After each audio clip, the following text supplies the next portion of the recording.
सब कुछ जानते हैं। तो आप बताइए आप कि आपके कौन लगेंगे? महर्षि में ही परमत जी महाराज तो कि हम भतीजा लगते हैं। जी। और उनके वो 2 भाई 2 बहन हुए। जी। उनकी माताएं 3 थी और पहली माता का नाम था फूलवती देवी। तो उनसे वो निसंतान उनका शरीर छूट गया। तब माता जनकवती आई। उनसे महर्षि में ही परमत जी की बड़ी बहन हुई झूलन देवी और 1882 में उनका जन्म हुआ और 1885 में महर्षि में ही परमत जी महाराज का जन्म हुआ। दोनों भाई में 3 वर्ष का अंतर था। जब गुरु महाराज 4 साल के हुए तो बड़ी बहन 7 साल की हुई। तो माता जनकवती का देहांत हो गया। तब दोनों अबोध बच्चे को पालने के लिए पिताजी तीसरी माता को लाए जिनका नाम दयावती था। यानी उन्होंने तीसरी शादी की। तीसरी शादी थी।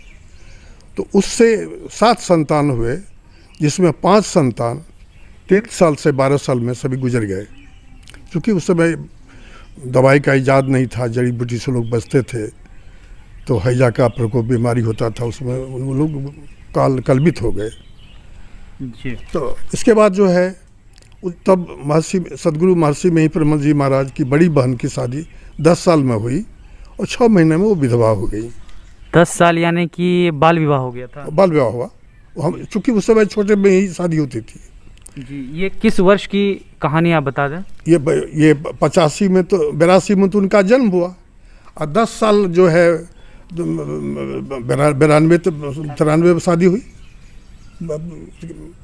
तो यही है उनका जो है 10 साल में उनकी शादी यानी 1882 में। हाँ यानी 1882 जन्म हुआ जी।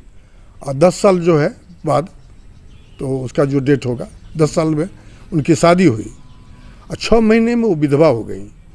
जी। चूँकि विधवा विवाह हम लोगों में होता नहीं था, इसलिए जीवन भर वह विधवा ही बनी रही और उनका वह 95 साल में उनका शरीर छूटा। सदगुरु महाराज उनसे चूँकि 3 साल के छोटे थे तो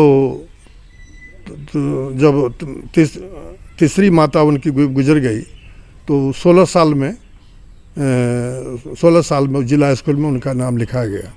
कौन से जिला स्कूल में? पूर्णिया जिला स्कूल में उनका नाम लिखाया गया। तो जो है जब 16 साल के थे तो उस समय उनका नाम रामानुग्रह लाल दास था। स्कूल का